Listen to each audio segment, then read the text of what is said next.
Ketemu lagi dengan gue, mantan Indigo.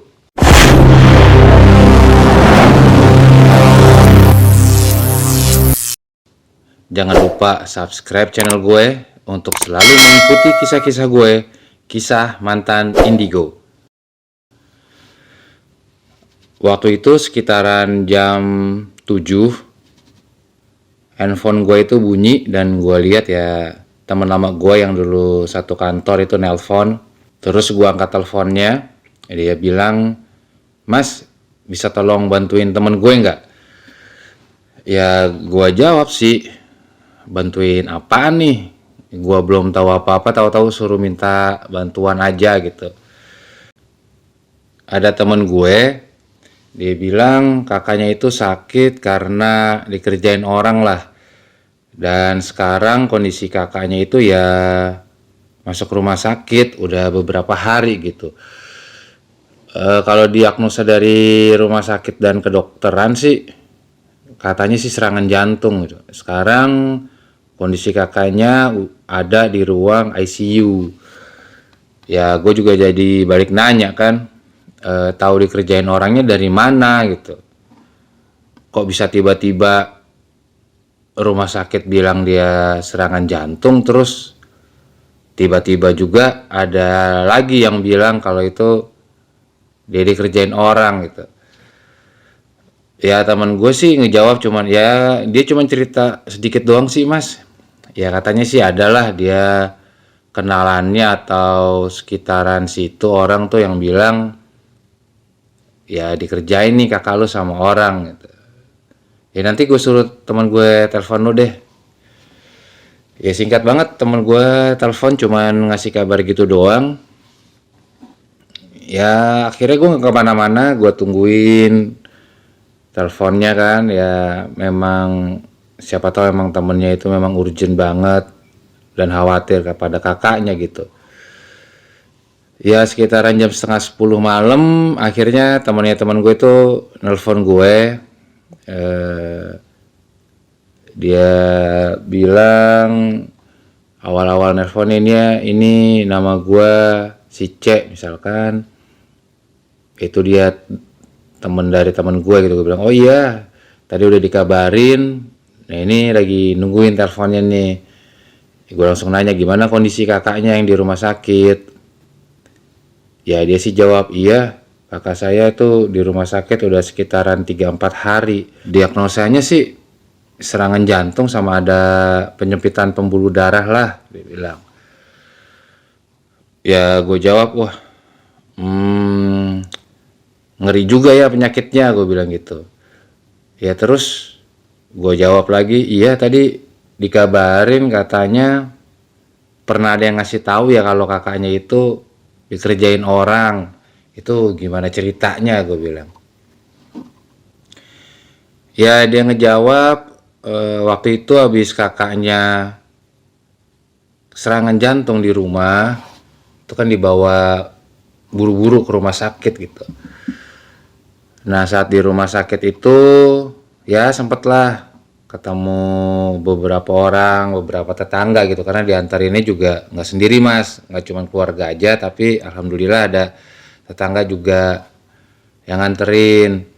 Nah di sana akhirnya setelah urusan administrasi rumah sakit selesai, kakak saya akhirnya masuk di ruang ICU atau HCU. Ya ada tetangga menyarankan ya coba deh kita berdoa bareng-bareng. Entah bentuknya berupa doa bersama atau pengajian atau apalah itu untuk mendoakan kakak saya. Ya gue lanjut, ya gimana Mbak selanjutnya ceritanya setelah itu. Nah di saat diadakan doa bersama atau pengajian untuk kesehatan kakak saya tuh ada tetangga yang bilang coba deh selain ke pengobatan dari dokter atau rumah sakit kita coba mungkin ya gitu ada penyakit yang dari non medisnya. Ya saya sih sempat bilang lo tahu dari mana penyakit non medis, sedangkan kan dari dokter aja dari rumah sakit bilang itu adalah serangan jantung dan ada penyempitan pembuluh darah. Ya tetangganya sih meyakinkan, ya dia cerita, tetangga saya sih meyakinkan Mas ke saya, ya nggak ada salahnya lah dicoba. Siapa tahu ya kalau nggak ada apa-apa ya kan udah yakin kalau memang itu bukan penyakit dari non medis gitu. Ya akhirnya saya diskusi dengan keluarga, dibilang ya boleh deh, tapi ya nggak hari ini ya, ini kan capek juga, habis harus beberes dan lain-lainnya gitu ya, coba beberapa hari ke depan. Nah setelah beberapa hari akhirnya datang orang yang dibilang itu, ya bisa tahulah kalau memang kakak saya ini ada serangan non medis atau dikerjain orang bahasanya gitu. Ya dia berkeliling rumah tuh Mas, orang-orang itu. Oh iya iya iya, gue bilang gitu kan. Terus gimana, ada berapa orang yang istilahnya tuh ngeliatin rumah si mbaknya, dan siapa aja yang nemenin saat itu di rumah, gue nanya gitu. Ya temen gue bilang ya saat itu di rumah ada bapak sama ibu saya dan suami ada, tapi adik saya lagi jaga kakak di rumah sakit. Oh iya iya, gimana itu ceritanya?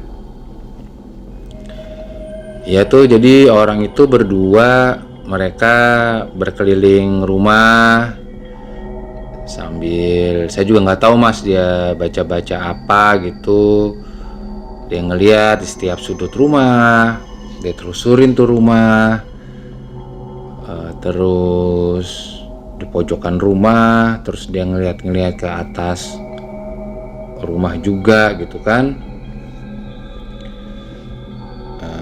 Ya orang tua saya itu akhirnya kan penasaran gimana hasil dari deteksinya orang itu. Selain itu ya berkonsultasi, ya ngobrol-ngobrol lah gitu. Orang tua saya tuh bilang tuh, ini gimana ya Pak, kondisi rumah saya, apa emang benar ini dari rumah ini ada yang serangan atau yang ngerjain anak saya nih? Padahal kan tuh kalau di rumah sakit dibilangnya ya sakit jantung sama penyempitan pembuluh darah. Ya kedua orang itu sih kelihatan tenang aja ngejawab gitu kan, terus kayak ya itulah gerakan mendeteksi apalah gitu, saya juga nggak ngerti tuh Mas. Ya, sambil sering-sering sih ngelihat matanya tuh, ngelihat ke langit-langit rumah gitu kan, ke arah-arah plafon. Saya juga akhirnya penasaran kan, emang ada apa sih nih Pak di plafon rumah, kok kayaknya dari tadi itu ngelihatnya tuh arahnya ke arah plafon rumah terus. Saya akhirnya berusaha negesin tuh, abis ngeliatin mulu Mas ke arah plafon rumah. Ya gue bilang, ada apa Mbak? Akhirnya Mbak itu yang dijelasin sama orang itu di plafon rumah. Ya salah satu dari mereka sih akhirnya sih ngejelasin. Ya mereka bilang sih, oh ini setelah kita berkeliling rumah, kita deteksi deh apa aura rumah. Terus kayaknya emang nih di rumah ini seperti ada kayak aura negatifnya gitu. Ya terutama dari arah plafon. Dari arah plafon tuh kayak ada sesuatu lah yang ditanam. Begitu Mas tuh penjelasan mereka tuh. Oh iya ya gitu Mbak ya. Coba dilanjut, penasaran juga nih saya ini jadinya. Gue ngomong gitu akhirnya kan. Oh iya sama Mas, orang tua saya juga bilang begitu. Wah ini jadi bikin penasaran, emang ada apa di plafon itu gitu. Kok tiba-tiba kayak ada kiriman, padahal tuh hari-hari sebelumnya nggak ada suara apa-apa atau kayak apalah gitu yang suara gesekan atau apa, nggak ada tuh Pak. Orang tua saya nanya itu atau negasin ke orang itu kan, iya nih kayaknya nih modelnya halus nih pak nih, jadi nggak kedengeran suaranya, tapi kerasa banget nih ada aura atau energi negatifnya di atas plafon itu. Dia sambil nunjuk ke salah satu arah plafon deh, gitu tuh mas. Oh ya, terus ada apaan mbak katanya tuh di atas plafon itu?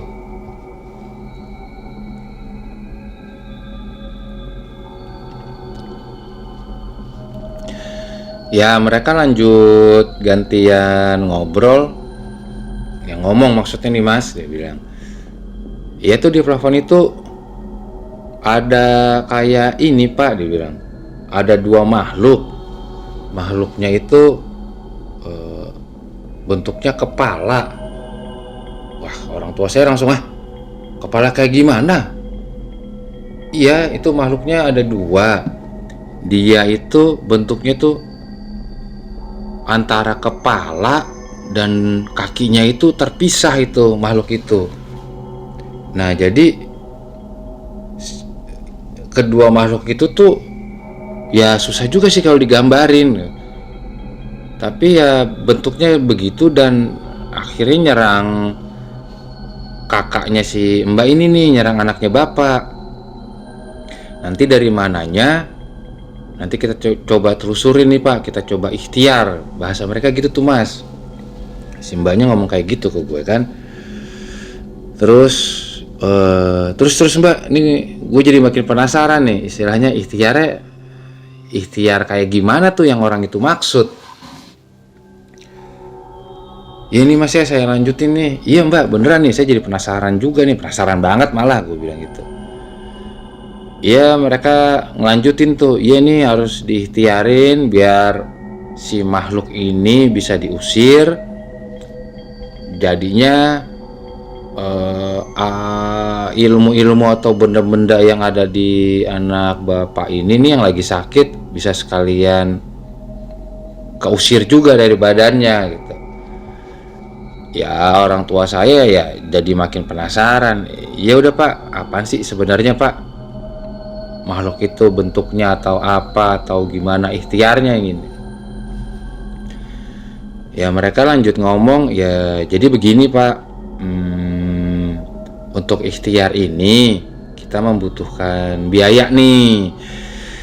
Ya selain biaya, ini kayaknya kasusnya agak berat nih pak, karena kan anak bapak sampai anfal kayak begitu, sampai masuk ruang HCU. Paling enggak itu syaratnya bapak harus memotong kambing 3 ekor. Ya bisa kambingnya diserahkan ke kami juga nih, kambing itu 3 ekor, nanti yang biar kami ikhtiarkan lah, itu bahasanya mereka tuh mas. Ya orang tua saya jadi wah berat juga ya syaratnya ya, kambing 3 ekor itu biayanya berapa pak? Nih 1 ekor aja kan bisa 1 juta, hampir 2 juta. Ya begitu pak syaratnya pak, biar ini makhluk mau pergi, terus ya penyakit-penyakit atau kiriman-kiriman yang di tubuh anak bapak ini ya bisa sekalian diusir pergi juga gitu, bahasanya gitu tuh mas. Ya lalu orang tua saya ya, wah pak, ini kayaknya saya agak keberatan deh kalau memang kambing sampai 3 ekor. Itu baru kambingnya aja, belum lagi kan nanti bapak bilang tadi ada biaya lain ya kan. Oh iya pak, ya ini ya gimana ya pak gitu. Ya syaratnya memang seperti itu, biar cepat sembuh anaknya bapak ini. Waduh, saya kayaknya keberatan nih, bapak saya bilang gitu. Ya akhirnya gimana tuh mbak? Iya akhirnya bapak saya dengan sopan sih, menolak dengan sopan. Oh iya maaf deh pak, kayaknya untuk itu keberatan. Jadi ya mungkin saya diskusikan dulu dengan keluarga. Bapak saya ngomong gitu tuh, ya menolak sopan lah mas.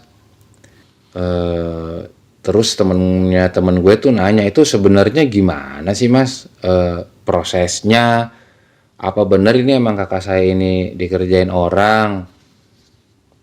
Kok bisa tiba-tiba ada makhluk yang katanya di atas plafon itu, yang kepala sama kakinya pisah gitu kan? Ya gue sih berusaha nenangin temen gue itu ya.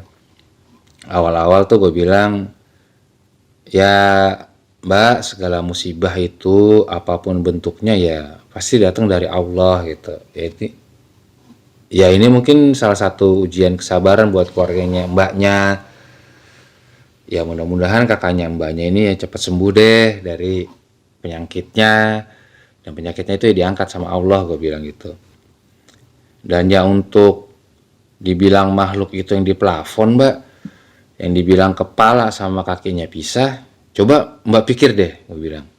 Di mana-mana kepala sama kaki kan memang pisah Mbak, gue bilang. Kalau jadi satu bentuknya kayak gimana? Bahkan kepala, ada badan, sama kaki. Ya pasti pisah Mbak kepala sama kaki. Terus dia kayak merenung gitu. Teleponnya agak hening sebentar, terus oh iya, bener juga ya mas, kepala sama kaki kan pasti pisah ya, orang ada badan kan di tengah-tengahnya itu ya. Iya Mbak, gue bilang. Ya untung sih bapaknya dari si mbaknya ini ya nggak langsung kemakan omongan mereka tuh. Buru-buru ngasih uang buat beli kambing 3 ekor sama biaya lainnya. Ya juga awalnya sih ya saya nggak kepikiran tuh mas.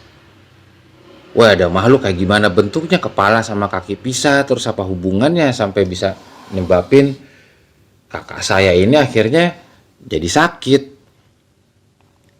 Ya gue bilang sih ya namanya makhluk-makhluk itu ya memang bentuknya aneh-aneh mbak, tapi kalau dari yang ini saya tangkap kayaknya sih dia mau ngakalin aja gitu. Ya dari bahasanya ya kepala sama kaki pisah, terus minta uang buat beli kambing sampai 3 ekor dan biaya lainnya.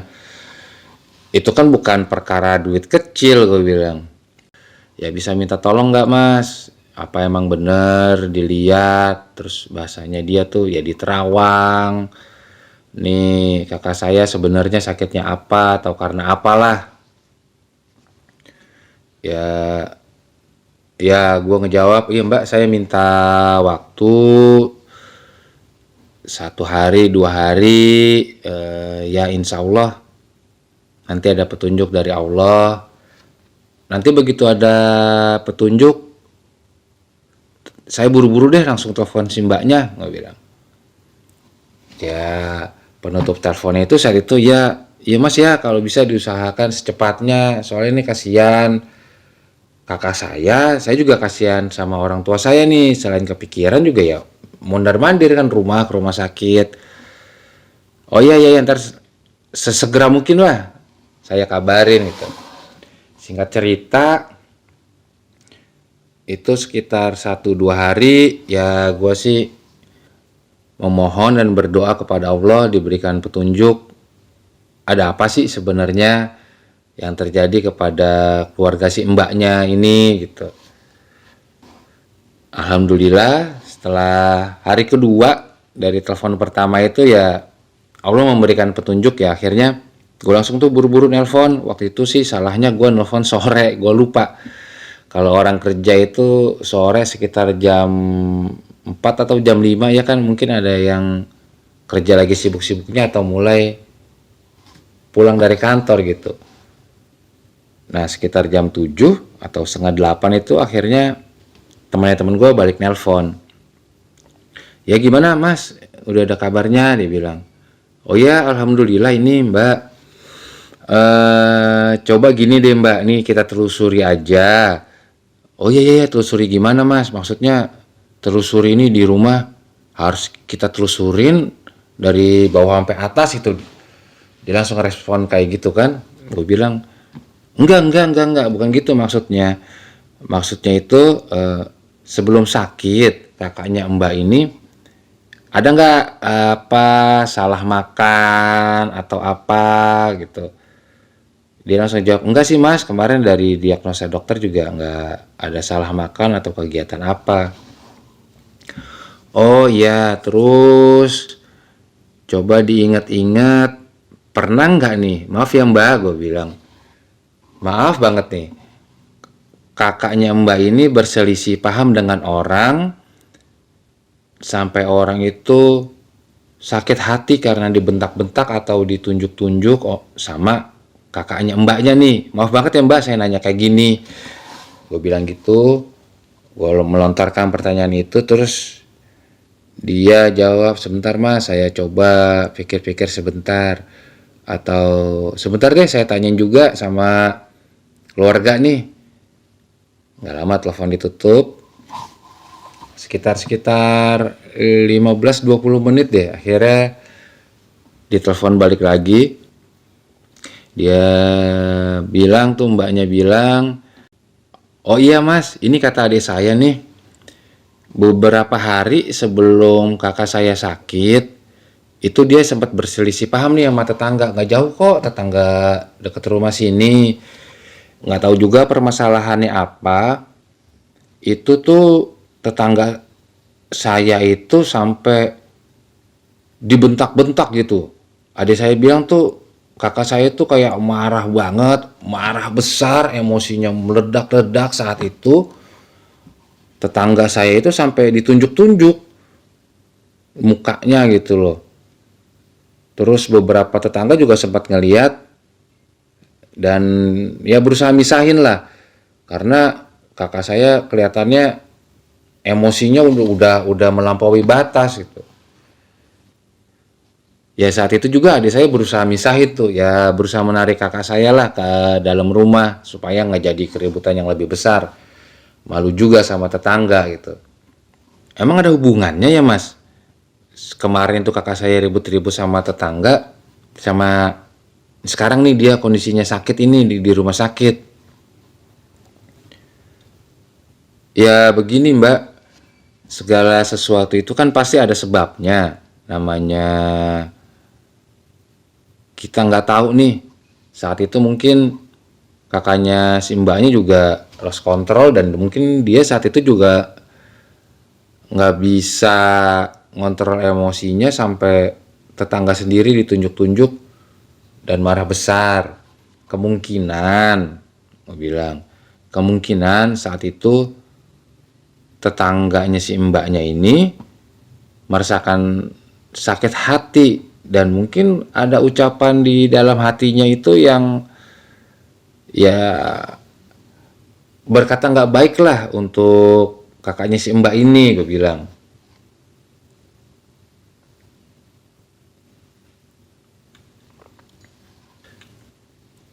Ya dicoba aja mbak, kalau memang nanti kakaknya sehat, karena kan kalau sekarang nggak mungkin nih kondisinya kayak sekarang di rumah sakit. Nanti kalau kakaknya sehat, kakaknya si mbaknya ini minta maaf dia sama tetangganya itu, saling bermaafan. Ya tapi gimana mas, ini kan kalau kondisinya sekarang karena masalah keributan itu nih, kakak saya nggak minta maaf, masa kakak saya jadi nggak bisa sembuh-sembuh, dia bilang. Oh iya bisa, bisa, gue bilang. Nah karena kondisi kakaknya mbak sekarang kan memang lagi nggak memungkinkan, coba deh ada anggota keluarga, salah satu anggota keluarga itu datengin ke tetangganya itu, ngomong baik-baik, meminta maaf atas kesalahan kakaknya mbak tadi. Mudah-mudahan di situ ada solusinya mbak. Ya namanya kita kan menjalin silaturahmi, mungkin saat itu nanti tetangganya mbaknya menceritakan kejadian sebenarnya seperti apa. Nanti kita lihat perkembangannya lagi mbak, dari kesehatan kakaknya mbaknya ini. Oh iya iya, iya ya mas, saya coba deh mas. Saya coba besok deh, langsung saya coba deh. Saya izin deh masuk kantor. Saya sama adik saya ke sana karena kemungkinan orang tua saya nanti yang jagain kakak saya. Oh iya Mbak, diusahakan sih secepatnya ya. Nanti kalau ada kabar apa-apa, kabarin saya aja lagi. Oh ya, ini Mas, saya lagi diskusi dulu sama adik saya ini gimana-gimana ngaturnya sambil besok atau nanti kalau orang tua saya pulang besok harus gimana-gimana. Oh iya ya Mbak, mudah-mudahan nanti ada jalan terbaik buat kesehatan kakaknya. Besok harinya sekitar jam 8 malam si mbaknya nelfon lagi ke gue angkat, terus dia bilang intinya dia bilang, ya Mas, tadi saya sama adik saya udah minta maaf ke tetangga saya. Akhirnya kita tahu sebenarnya ada masalah apa sih kakak saya dengan dia gitu. Dia juga sudah memaafkan kesalahan kakak saya. Ya awalnya juga ya saya sama adik saya minta maaf banget ke tetangga saya itu. Alhamdulillah seperti tadi tetangga saya memaafkan kejadian yang kemarin gitu ya. Udahlah sama-sama emosi dia bilang gitu Mas. Insya Allah kalau dia ada waktu juga nanti nengokin kakak saya lah di rumah sakit. Terus ini abis ini nih harus gimana ya Mas ya? Ya kan saya udah minta maaf dan alhamdulillah kan tetangga saya juga udah mau memaafkan gitu. Ya gue bilang coba aja Mbak bikin air doa, bacakan doa ta'awudz, al-fatihah, al-ikhlas, falak, an-nas, dan ayat kursi dihembuskan sedikit. Nanti kalau semisalkan diperbolehkan sama pihak rumah sakit air itu dikasih minum, ya diminumkan Mbak. Semisalkan mungkin nggak bisa karena kondisi fisiknya, mungkin bisa dikasih dengan sendok pokoknya, atau dibasahkan aja ke bibir kakaknya, gue bilang gitu. Oh ya, oke Mas, nih saya kabarin deh sama yang jaga. Kebetulan ini ada om saya juga yang ikut jaga gitu. Oh iya Mbak, nanti ini ya kabarin saya lagi. Gue bilang gitu kan perkembangan kakaknya. Ya saya juga turut mendoakan semoga diberikan kesembuhan secepatnya gitu. 1-2 hari nggak ada kabar, akhirnya gue inisiatif nelpon. Gue tanya, Mbak gimana kabar kakaknya ini? Gimana, ada perkembangan kah atau gimana? Oh iya Mas, alhamdulillah. Mungkin besok atau lusa ini boleh dipindahkan ke ruang rawat inap biasa. Karena 1-2 hari ini nih memang ada perubahannya signifikan Mas. Tadinya kan dia sempet susah ngenalin orang, ya kebanyakan tidur. Ya saat setelah kemarin saya minta maaf sama tetangga dan dibuatin air doa, itu kondisinya drastis banget tuh mulai membaik. Ya dokter akhirnya mutusin ya udah nih mungkin bisa dipindahkan ke ruang rawat inap biasa, nggak harus di HCU. Ya gue ngingetin lagi kan akhirnya, oh iya Mbak jangan lupa kalau memang nanti saat sudah pulang kakaknya sudah berangsur membaik, itu ya minta maaf ya ke tetangganya yang kemarin dia sempat berselisih. Oh iya Mas, pasti ini makasih juga ya Mas udah ngingetin Mas. Nanti kalau sudah pulang dan memang udah saling meminta maaf, saya kabarin Masnya lagi deh. Oh iya Mbak, iya itu yang penting kakaknya sehat dulu deh, bener-bener sehat. Kondisinya nanti kita saling teleponan lagi gitu. Ya kurang lebih sekitar 5 harian ya. Gue juga lupa deh, 5 hari sampai 7 hari tuh. Itu di telepon tuh gue sekitaran jam 2 atau jam 3 deh, menuju sore lah gue ingatnya tuh. Mbaknya nelpon dengan nada yang lebih tenang dan nada gembira gitu kan, kedengeran ya kalau orang lagi nelpon dengan nadanya itu ya senang gitu. Ya assalamualaikum Mas, waalaikumsalam. Ya ini alhamdulillah banget kakak saya udah di rumah dan sudah meminta maaf ke tetangga saya. Ya sudah saling memaafkan deh Mas. Dan cepet banget loh ini mas, kelihatan pulihnya udah kembali normal kayak sebelum kemarin masuk rumah sakit. Gue bilang ya alhamdulillah mbak, ya Allah ngasih kesehatan dan kesembuhan dengan cepat, gue bilang gitu kan, gitu. Oh ya mas, ini keluarga besar saya, ibu bapak saya juga ngucapin terima kasih. Ini lagi di belakang nih sambil dengerin saya nelpon si masnya. Kakak saya juga yang ngucapin terima kasih banget, terima kasih banyak, sudah ngasih solusi yang terbaik gitu. Gue bilang ya alhamdulillah mbak, tetap harus diingat segala kesembuhan, segala permasalahan itu solusinya kita balik lagi ke Allah. Kakak saya kemarin juga sempat ngomong, ya memang nih mulut gue kemarin-kemarin emang kalau lagi emosi susah banget dijaga. Gue nggak nyangka ternyata sampai sebegitu ya efeknya gitu. Ya alhamdulillah deh nih, mungkin emang gue disakit, mungkin ya gue emang dikasih sakit ini buat negor gue kali ya. Kakak saya ngomong gitu tuh ke saya.